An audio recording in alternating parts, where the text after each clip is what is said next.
মাননীয় অধ্যক্ষ মহোদয়, উত্তর পালু বঙাইগাঁও জিলাত এটাও মানে কোল্ড স্টোরেজ নাই। এইটো এটা আনফৰ্চুনেট কথাই ধৰক। আমি সোনকালে কিবা এটা কৰিব পাৰিলে ভাল হয়। ছাৰ, মোৰ সমষ্টিৰ জপিয়া, ৰাঙাপানী, নাম্বাৰপাৰা, চাকলা, গোলাপাৰা, বালাৰচৰ, কুকিলা আদি অঞ্চলত শাক পাচলি আৰু আপোনাৰ জলকীয়া, আলু, টমেটো এইবিলাকৰ খেতি যথেষ্টখিনি হয়। কিন্তু সেই উৎপাদিত বতৰত মানে একেবাৰে দাম নোহোৱা হৈ যোৱাৰ কাৰণে কৃষকসকলৰ মাজত মানে অসন্তুষ্টি গা কৰি উঠিছে, খেতি কৰিব নে নাই এনেকুৱা এটা ভাৱ।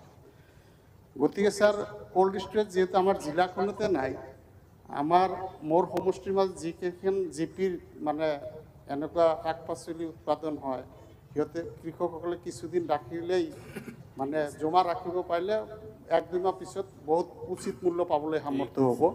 গতিকে মই মাননীয় মন্ত্ৰী মহোদয়ক কৈছোঁ, যেহেতু কোল্ড ষ্ট'ৰেজ ঠাইত আজিকালি কোল্ড ৰুমটো অলপ মানে বেছি প্ৰচলন হৈছে। কোল্ড ৰুমটো সৌৰশক্তি প্লাছ ইলেক্ট্ৰিচিটি দুয়োটা হাইব্ৰিড মানে পাৱাৰৰ জৰিয়তে আমাৰ সেই এৰিয়াবিলাকত স্থাপন কৰা যাব না নাই, সেই অগ্ৰাধিকাৰ ভিত্তিত কৰিব পৰা যাব নে নাই, সেই বিষয়ে জানিব বিচাৰিছোঁ।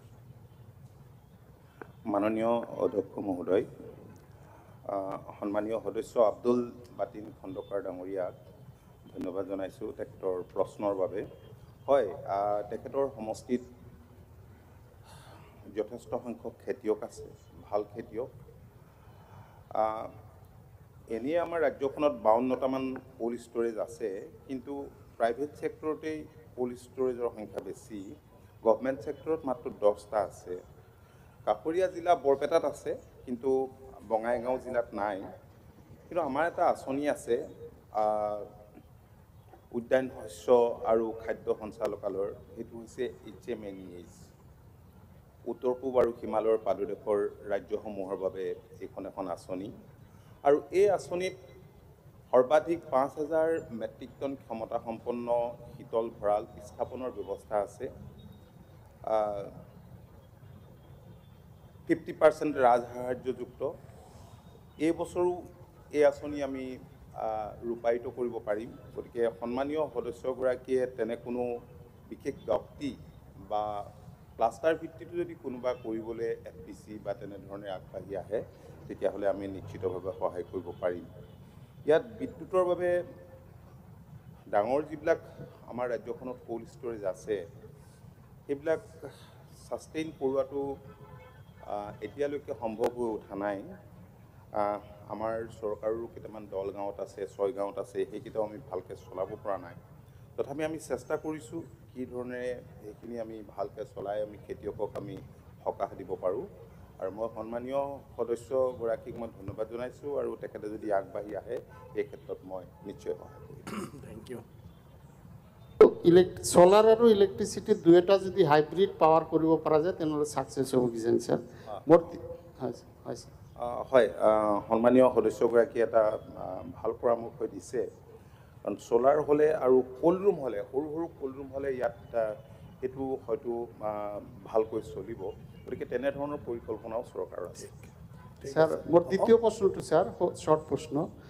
ছাৰ, মোৰ সমষ্টিটো অভয়াপুৰী এগ্ৰিকালচাৰেল ছাব ডিভিশ্যনৰ অধীনত পৰে। তাতে 37টা গ্ৰাম সেৱকৰ পদ আছে, মানে VLAW বা সময়ে সময়ে নামবিলাক বেলেগ হৈছে। তাৰ মাজত 35টাই খালী মাত্ৰ 2জন আছে, আৰু এই VLAW-বিলাকেই মানে কৃষক আৰু ডিপাৰ্টমেণ্টৰ মাজত সংযোগ স্থাপনকাৰী আগৰণুৱা ব্যক্তি বা কাটিং এজ বুলি ক'ব পাৰি। এইসকলক অতি সোনকালে এইবিলাক নিযুক্তি দিয়াৰ প্ৰক্ৰিয়া হাতত ল'ব নেকি চৰকাৰে? তাৰ বাবে ডিপাৰ্টমেণ্টটো কাৰ্যক্ষম কৰি তোলাৰ বাবে তাৰ বাবে জানিব বিচাৰিছোঁ। মাননীয় অধ্যক্ষ মহোদয়, হয়, তেখেতে ঠিকেই কৈছে।